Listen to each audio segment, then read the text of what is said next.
Okay. Good morning, everybody. Welcome to the session. In this session, we are going to look into the RLC problems. In last class, we looked into the analysis of a AC circuit consisting of a resistor, inductor, and capacitance connected in series. And if we have a series combination of RLC connected across a voltage source, represented by capital V RMS value, or V is equal to Vm sin omega t. Capital I would be the resulting current, and Vr would be the voltage across the resistor. VL would be the voltage across the inductor. Vc would be the voltage across the capacitor. And if we draw the phasor diagram for the resistor, inductor, and capacitor separately, and we combine it, this is how we get the phasor diagram.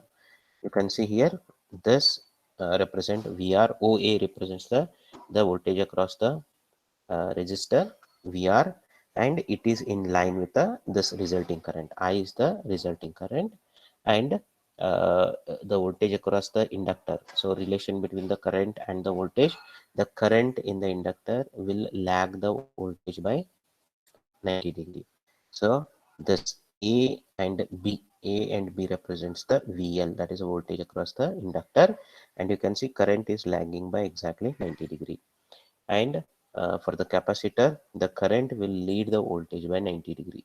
You can see AC is a representative of the voltage across the capacitor, that is VC, and current is leading by 90 degree. So we have all this together in one phasor diagram. Now, if you see the VL and VC, they are on the x-axis. So we can do the algebraic calculation there, because they are in exactly the opposite. They are in opposite direction. So it would be effective voltage would be VL minus VC. So assuming that VC is smaller than VL, so this AD is a representative of a VL minus AC.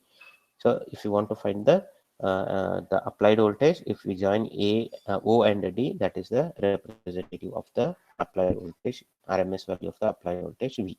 So OA would be VR, AD would be VL minus VC, and OD would be V. So if you apply the Pythagoras theorem to this particular triangle, we get V is equal to square root of VR square plus VL minus VC whole square. And we know VR is nothing but I into R, VL is I into XL, VC is I into XC. If we represent that way, what we get is this particular equation.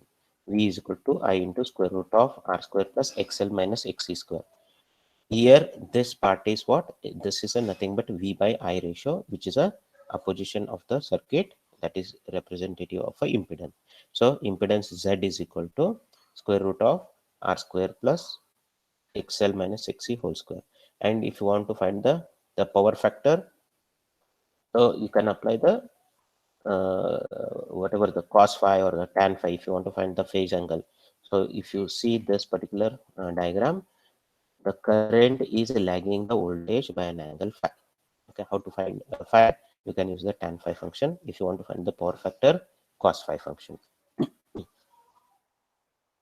Therefore, cos phi is equal to R by Z. Z we know what it is. Tan phi is VL minus VC divided by VR, or XL minus XC divided by R. Now, this particular and power would be same. Power consumed in the RLC circuit is power consumed in the resistive circuit plus power consumed in the inductive circuit plus power consumed in the capacitor. Power consumed in capacitor and inductor, pure capacitor and pure inductor is 0. Therefore, power is equal to the total power consumed is equal to power consumed in the resistor, which is I square R, that can be represented in this form. P is equal to VI cos phi. And I told you in case of a AC circuit, this is the most generic equation for the power. P is equal to V into I into cos phi. V is the RMS value of the voltage, I is the RMS value of the current, and cos phi is the power factor, which can be given as cos phi is equal to R by Z. This is true for any kind of a circuit, not only RLC, it is true for RL, RC, any other circuit. Now we know that this XL minus XC, we assume that XL is greater, and that is how we drew that phasor diagram. That phasor diagram assumes XL is greater than XC, but there can be three scenarios. XL minus XC could be greater than positive, greater than 0, that is positive. That means XL is greater than XC. Then the circuit will behave like a more inductive. So it will behave like a RL circuit. If it is a RL circuit, we know that current will lag the voltage by an angle phi, and phi can be calculated using the tan phi function. If V is equal to Vm sin omega t, in this scenario, I would be I is equal to Im sin omega t minus phi. And let us assume XL minus XC is negative. What is the meaning of that? XC is greater than XL. So circuit will behave more capacitive. So it will behave like a RC circuit. And in case of a RC circuit, current will lead the voltage by an angle phi. And phi, same equation, tan phi is equal to VL minus VC divided by VR, or XL minus XC divided by R. Now, if we represent it as a equation, V is equal to Vm sin omega t, then current I would be Im sin omega t plus phi, isn't it? Then one more scenario is either first case is positive, negative, or 0. XL minus XC is 0 means what? XL is equal to XC. In this case, XL and XC, they cancel out each other. The circuit will behave as a pure resistance. Okay, pure resistive circuit. In case of a pure resistive circuit, the current and voltage are in phase. If voltage is V is equal to Vm sin omega t, then current is I is equal to Im sin omega t. Therefore, current can be represented as, this is the generic equation, I is equal to Im sin omega t plus or minus phi, where Im is equal to Vm by Z. So this plus or minus will depend on these values, XL minus XC. And this is the impedance triangle, and using that impedance triangle, you can um, uh, write the equations directly. You need not memorize the equations. So we'll see the problems based on what we discussed so far. Uh, this is the first problem. A 230 volt 50 hertz AC supply is applied to a coil having an inductance of 0.06 Henry inductance and 2.5 ohm resistance connected in series with the 6.8 microfarad capacitor. Calculate impedance, number 2 current, phase angle between the current and voltage, power factor, power consumed. So these are the different things we have to find out. First, draw the circuit diagram, write all the given values. These are the given values. Resistance is given 2.5, and inductance L is equal to 0.06 Henry. The minute you get the L and you know the supply frequency, calculate XL. So XL is what? XL is equal to omega L is equal to 2 pi FL, and 2 pi frequency is 50, L is 0.06 Henry. It comes as 18.85. Now, next, capacitance is given. So, how much is the capacitance? 6.8 into 10 raised to minus 6 farad. Okay, make sure that you use it in terms of a farad, not in terms of microfarad. Xc is equal to 1 upon omega c is equal to 1 upon 2 pi fc, that is equal to 10 raised to 6 divided by 2 pi 50 into 6.8, which will come as 468 ohm. Now, once you know what is the XL value, XC value, R is given, we can find the impedance. What is the impedance equation? Z is equal to square root of R square plus XL minus XC square. Substitute all those values and you get the impedance as 449.2 ohm. Then second thing what we have to find, current, right? We have to find the current. V is equal to I into Z, or I is equal to V divided by Z, and V is given, isn't it? I is equal to V divided by Z. V is given, Z you calculated. We get the circuit current as 0.512 amperes. This is nothing but the RMS value, which is nothing but the RMS value of the current. Then we have to find the angle between the voltage and the current, that is the phase angle. Therefore, tan phi is equal to XL minus XC divided by R. This equation you can use. The other equation is VL minus VC divided by R. Since VL, VC and VR are not known, what is known is XL minus XC divided by R. So that is how you will choose which equation. There might be multiple equations for a particular value. The equation that you will choose is what values you have. The other option is you can calculate VL, VC and VR and then substitute. It is up to you. It will give the same values. XL is 18.85 minus 468. Now you can see the capacitive reactance is higher than the inductive reactance. Now you know the circuit will behave more like a RC circuit. Okay. Then if you calculate the angle, phi is equal to tan inverse of this value, you get it as 89.7 degree lead. You can see almost very close to 90 degree, right? Not 90 degree, because there is a inductance. If it is a pure capacitance, maybe it would have been leading the voltage by 90 degree. But here it is very close because the resistance is small. XL is small compared to the XC. That's why you are getting 89.7, such a huge value. Now you have to find the power factor. So here what 89.7 degree lead means what? The current will lead the voltage by an angle 89.7 degree. And if you write the equations, the instantaneous values equation, if you want, you have to calculate Vm.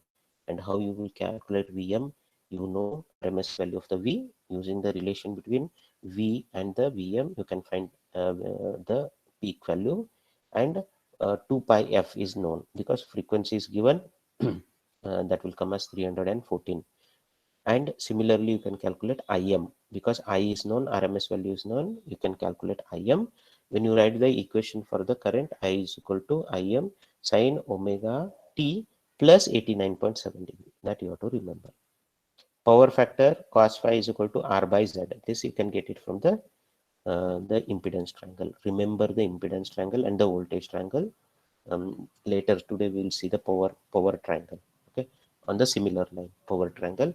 If you remember those three triangles, any equation can be written based on that particular diagram. R is 2.5 and impedance is 449.2. So you can see it is power factor is very close to zero. When you will have power factor very close to zero in case of a pure capacitive circuit. Power consumed Vi cos phi, because it is very capacitive circuit, the power consumed is very less, because in case of a pure capacitor, the power consumed is zero. Therefore P is equal to Vi cos phi 230 into I is 5. We calculated the current here, right?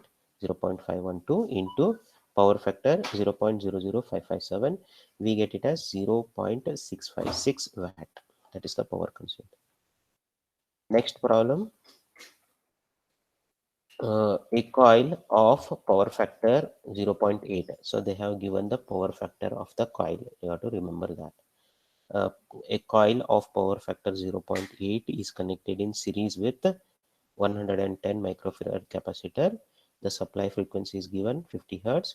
The potential difference, PD means potential difference across the coil, is found to be equal to the potential across the capacitor. So this is equal to this one. Capacitor, calculate the resistance and inductance of the coil. Now when they say the coil has a resistance as well as the inductance, and this coil is connected in series with the capacitor. Basically it will form a RLC circuit.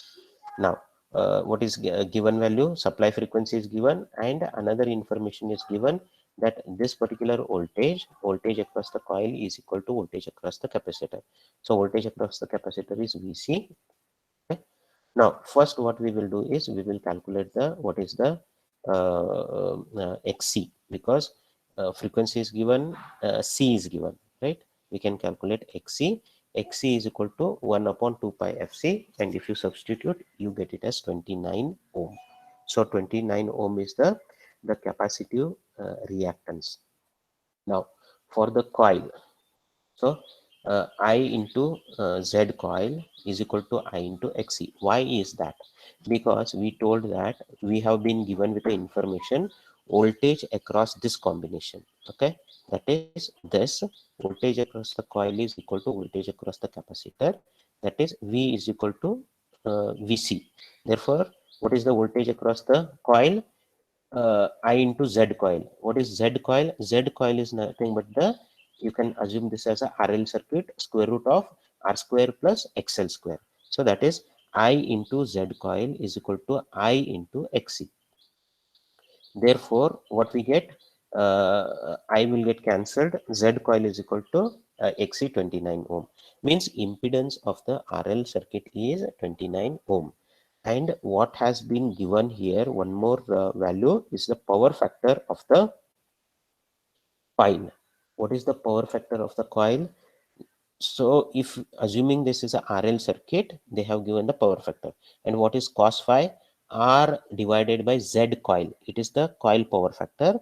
So therefore, power factor equation we know cos phi is equal to R by Z. But in this case, it is R by Z coil. R by Z coil into cos phi. So therefore, if you rewrite this equation, R is equal to Z coil into cos phi. Cos phi is given 29 into 0.8, 23.2 ohm. Once we know the resistance of the coil, we can find easily the impedance. Either you can use this equation, or you can say the XL is equal to square root of Z coil square minus R square, or you can use this. XL is equal to Z coil into sin phi, that is 29 into 0.6, 17.4 ohm. So how we got this one? On the impedance triangle, you instead of applying the cos phi function, apply the sin phi. What is sin phi? Sin phi is equal to XL divided by the hypotenuse, that is Z coil. So that is how we found out the 17.4 ohm, that is the inductive reactance. Now, once you know the inductive reactance, we know the formula for XL 2 pi FL. Therefore, L is equal to XL divided by 2 pi F. That is 17.4 divided by 2 pi into 50, which comes as 0.055 Henry.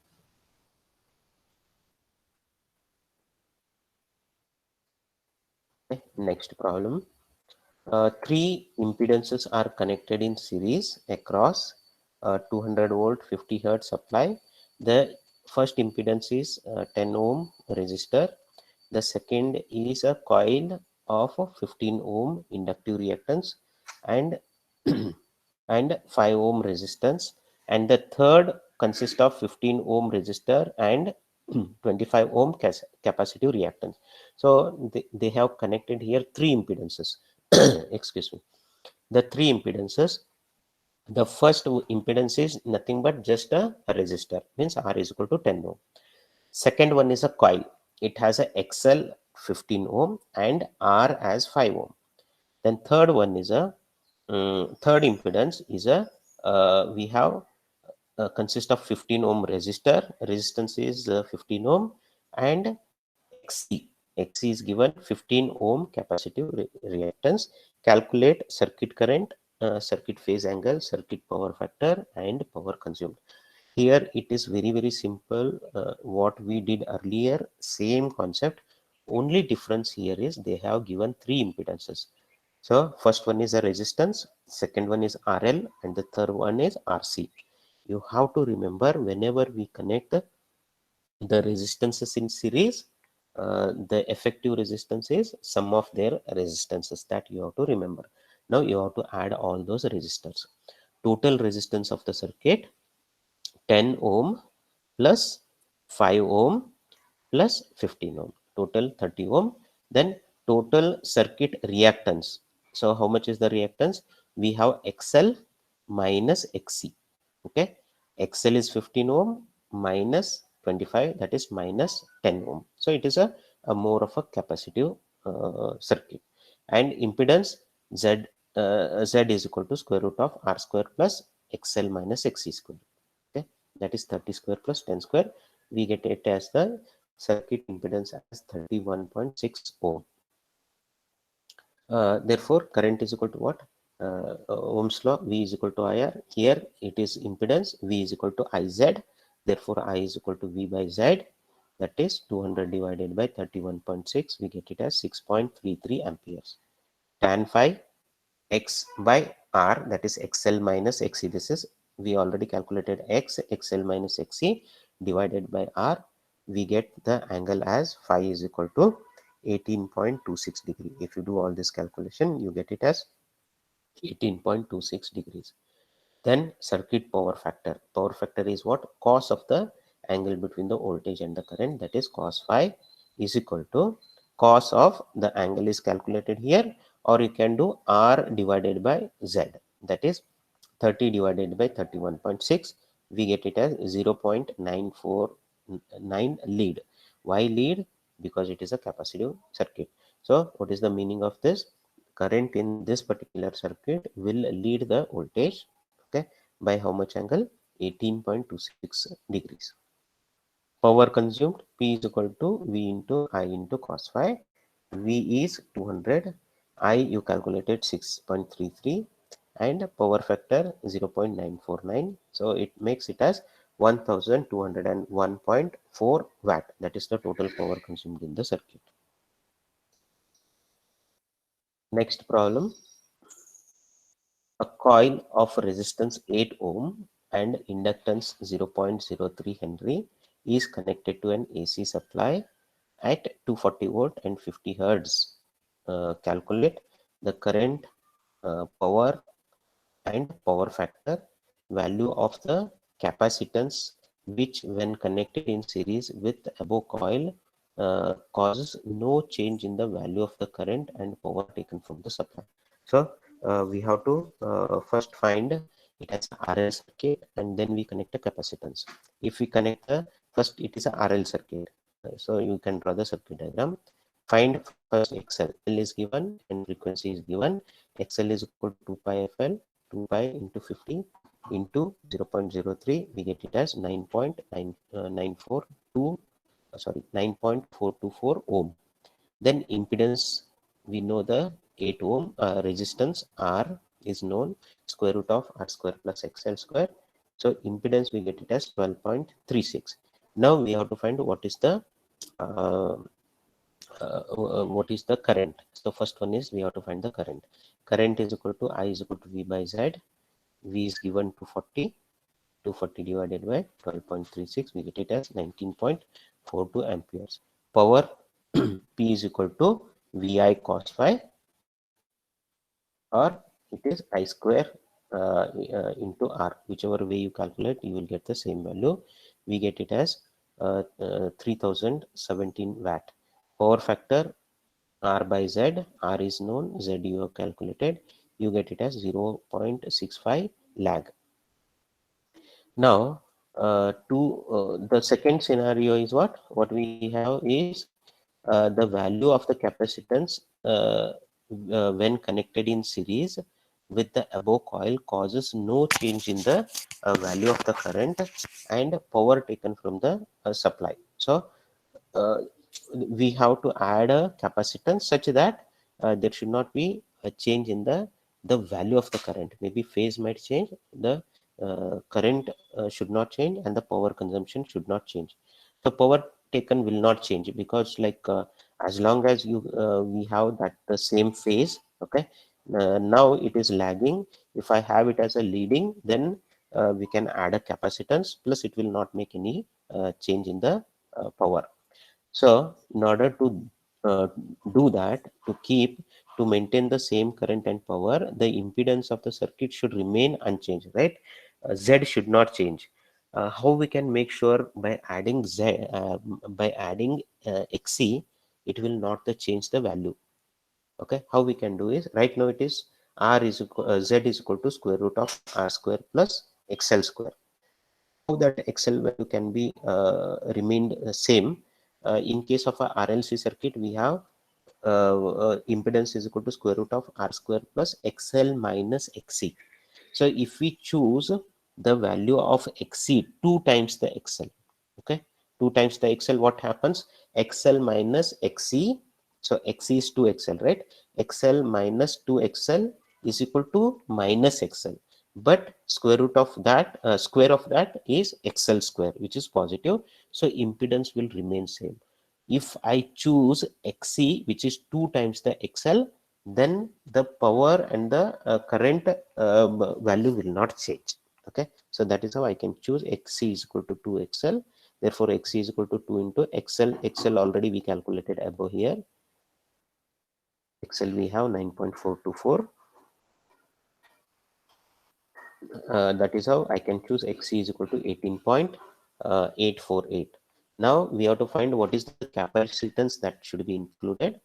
Xc is equal to 1 upon 2 pi fc, or C is equal to 1 upon 2 pi f into Xc. If we substitute all the values and do the calculation, we get the capacitance as 168.9 into 10 raised to minus 6 farad, that is 168.9 microfarad. So most of the time they will ask you a very simple problems. Otherwise, like if it is a difficult question paper, maybe they will put little difficult problems. Otherwise, they will ask the simple problem. Okay, next one. Resistance R and inductance L is equal to 0.0 Henry. Capacitance C are connected in series. When an alternating voltage, they have given the equation 400 into sine of 3000 t minus 20 degrees applied to the series combination. The current flowing is that is also given. Find the value of RC. First, we have to find the phase angle. You can see the phase angle, the phase difference between the voltage and the current. So it is nothing but 65 and minus 20. 45 degree is the angle between the voltage and the current, and therefore it is inductive. So it is lagging, it is inductive. XL is equal to omega L. Omega is given 3000. You can see 3000 omega into L, 30 ohm. And we know, like from the impedance triangle. Okay, impedance triangle, we know the phi and we know the x, right? Tan of 45, that is for the angle between the voltage and the current, is equal to the x divided by r. Therefore x is equal to r, means the resistive value and the inductive values are exactly equal. Now we can calculate the impedance. We know Vm by Im is nothing but the impedance. Impedance is equal to V by I or Vm by Im. That I already told you. This is the Vm divided by 10 root 2. We get the impedance. Once we get the impedance, see, this x value is nothing but this is XL minus XC. Okay, so Z square is equal to square root of R square plus X square. X we already know, X is equal to R, therefore it is 2R square, and therefore R is equal to Z by root 2, and Z value we already calculated 28.3 divided by root 2, we get it as 20 ohm. So resistance of the circuit is 20 ohm, and X is equal to XL minus XC. Okay, and what is the value of X? X is equal to R, which is 20. So therefore, what I get is this equation is rewritten as Xc is equal to XL minus Xc. XL we already calculated 30, right? And we know this is 20. Therefore, 30 minus 20 is equal to 10 ohm. That is the value of the Xc. Therefore, C is equal to 1 upon omega Xc. That is 1 upon 3000 into 10. That is the Xc value. The Xc value, we get the capacitance as 33.3 into 10 raised to minus 6. And this is one more problem. A coil of 0.8 power factor is connected in series with a 110 microfarad capacitor. The supply frequency is given as 50 Hertz. The potential difference across the coil is found to be equal to the potential difference across the capacitor. So this is very similar to what we have solved earlier. So based on similar analysis, we can solve this. So first you find the Xc. So this is in fact the same problem. Let me refer back.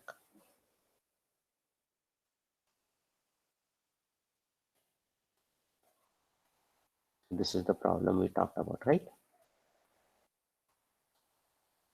A coil of 0.8 connected in series with 100 microfarad, and so this is the same problem, exactly the same problem. I don't see any difference. So what is the value we get here? Answer L 0.055 Henry, 0.47. So same thing, we get 0.055 Henry. Okay, so I will be attaching this PDF along with your today's video. So we completed analysis of the RL combination, RC combination, and RLC series combination. So next, what is left is here is a power components and parallel circuits. So once this module is little bigger, the second three-phase circuit is it's very easy and easily understandable. This part is a little bit lengthy in terms of the understanding. So the AC power, there are three components of the AC power. One is called as a true power, one is called as a reactive power, and one is called as a apparent power. And what is the true power? The power which is actually consumed in the circuit, that is called as the true power or the active power. So this power will get consumed. For example, in case of a resistance, the power gets consumed. In case of a pure capacitance, the power consumed is zero. Okay, but there is a reactive power. Okay, and what is a reactive power? Reactive power is the component of the power which does not do any useful work in the circuit. That is called as the reactive power. And how to find those three power components? Okay, so we will understand the power triangle. So far we understood the what is the impedance triangle, voltage triangle. Next is the power triangle. So by understanding the power triangle, you will be able to calculate the three components of the power, that is true power or the active power, reactive power, and the apparent power. Just assume a particular circuit, RL circuit. We have in case of a RL circuit, current will lag the voltage by an angle phi. So if you draw the phasor diagram, this is the voltage and this is the resulting current in the circuit, and the current is lagging the voltage by an angle phi. Now, this current can be resolved into the x-axis and the y-axis. So this you must be already knowing how to resolve this particular component into the x-axis. So this component can be divided into I cos phi. So that would be on the x-axis I cos phi, and on the y-axis I sin phi. So this I cos phi and I sin phi, the phasor sum would be exactly equal to this resulting current I. Now you can see one component of the current I cos phi is in phase with the voltage, and one component of the current I sin phi, which is lagging the voltage by 90 degree. So you can understand here, this component of the current is responsible for the active power or the true power because it is in phase with the voltage. I cos phi current is in phase with the voltage, and this current is lagging the voltage by 90 degree. So this component of the current will not do any useful work, and it is responsible for the reactive power. Now if I multiply this V into this component of the current, we get Vi cos phi. If I multiply the voltage into this current component, I get Vi sin phi. And if I multiply this voltage V into this current, I get Vi, that is the apparent power. So if I complete this particular triangle, this is Vi cos phi, that is this component Vi cos phi, that is the true power. P is equal to Vi cos phi. You remember all the time we did calculate the power. The power equation is P is equal to V into I into cos phi. V is the RMS value of the voltage, I is the RMS value of the current, and cos phi is the power factor, or it is the cosine of the angle between the voltage and the current. Now this is Vi cos phi, and this component Vi sin phi. So this component is Vi sin phi, which is a reactive power, and if I join those two, that is V into I, that is apparent power Vi. Now these are the three components of the power. So power has three components. First is the true power, represented with the capital P, and the value is given by Vi cos phi. And the second component of the power, that is reactive power, represented with the Q. Q is equal to Vi sin phi. And this power component, when we add the phasor addition of the power, true power or the active power, and the reactive power is the apparent power. Apparent power is represented as S is equal to V into I. So this is a right angle triangle. So what we can write is from Pythagoras theorem, S, okay, this is the hypotenuse. S is equal to square root of P square plus Q square. So this is the new power triangle, and you can find this in terms of the power component. So you can say the cos phi or the tan phi, any function you want to apply, you can apply on top of this. Power triangle components. So you can see here the power triangle. So whatever you saw is this is a power triangle. This side is a true power, this side is a reactive power, and this side is a apparent power. So if I apply the formulas on top of that particular triangle, power factor cos phi, true power divided by the apparent power, that is Vi cos phi divided by Vi, or this is P divided by this apparent power is S, P divided by S. Then this is equal to S square is equal to P square plus Q square, or S is equal to square root of P square plus Q square, and P is given as Vi, Q is Vi sin phi, and so on. So here we have taken a very small example for the illustration purpose. Suppose there is a circuit which draws a current of 10 amperes, and applied voltage is 200 volts, and the power factor is 0.8 lagging. You are asked to calculate the power components.